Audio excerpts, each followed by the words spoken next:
Hi, it's hard to believe it's already been a week since I recorded my last video, but here it is already Sunday, August 20th. August 20th happens to be mine and Jessica's anniversary. We were married 24 years ago today. It's sometimes hard to believe it's already been 24 years, but I definitely look forward to many more years with her as I love her so much. But today I wanted to talk about dreams. When I was a teenager, I was a big Star Trek fan. So much so that I had this dream of being able to help design and build the Starship Enterprise. So my plan, in order to be able to do that, was to go get a degree in electrical engineering, because I figured I could learn some of the stuff that was needed, and then I'd have to do research and find some more. But I could start by getting an engineering degree. So I went to the university and I studied electrical engineering, and I got a degree in electrical engineering. Never did anything with it. I've never worked a single day as an electrical engineer. Instead, I got into software development. I also got into life. I got married 24 years ago today. And we bought a house, we had a family, we bought cars, we got a mortgage now, we got bills to pay, and life happened. And life just started sapping away my dreams. And I never got back to my dream of building the Starship Enterprise. And in fact, I just stopped dreaming altogether. And instead of dreaming, I would just find and think of reasons why things couldn't be done. And so I wouldn't start.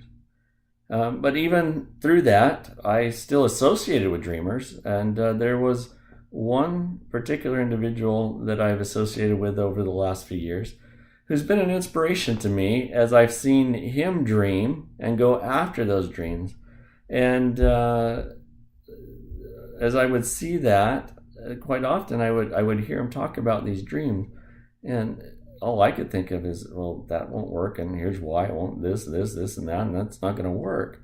He didn't think that way. He went after the dream. And so I'd like to give a shout out to Gregor McCarty, who has been an inspiration to me over the years in going after dreams when I would have just looked at it and said, nope, can't be done.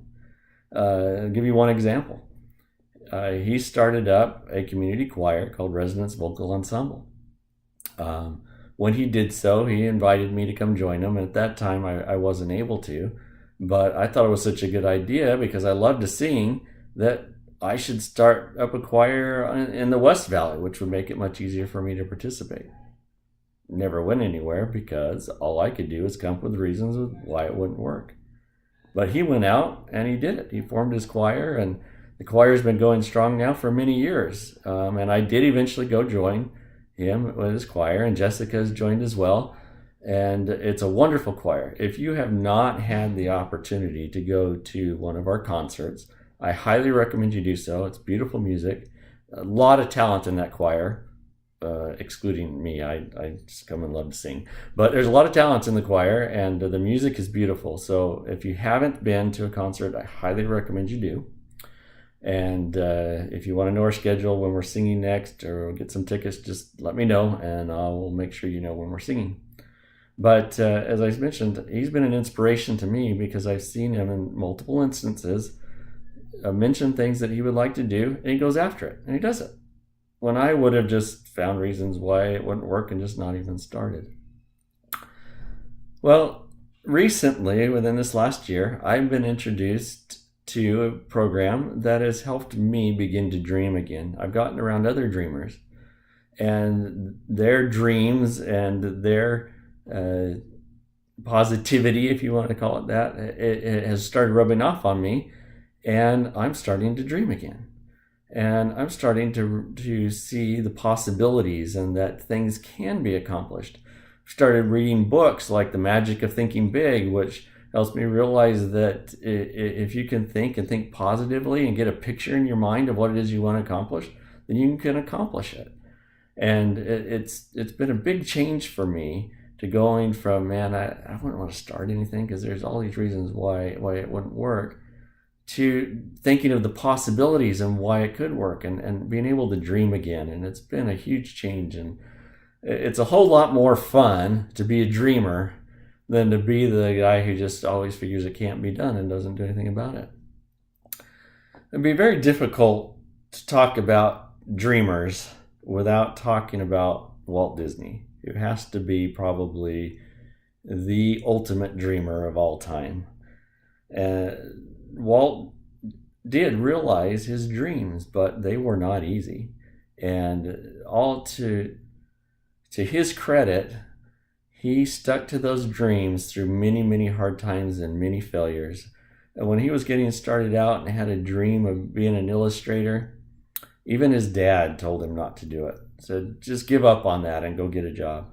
But he stuck to it and he kept going for it and kept trying and working at it. And finally, he got some traction and he built a company.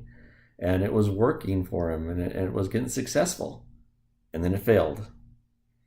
And so he found himself at the bottom of the barrel again and starting over. And he had many, many stories like that where it's failure after failure until finally he came up with a mouse. And he wasn't even going to name it Mickey. But his wife convinced him to call it Mickey Mouse. And the rest is history. And because of his dreams, we enjoy great entertainment, a lot of movies, and theme parks that are now in many places around the world, all because he had a dream. So join me and let's start dreaming again and let's go after our dreams.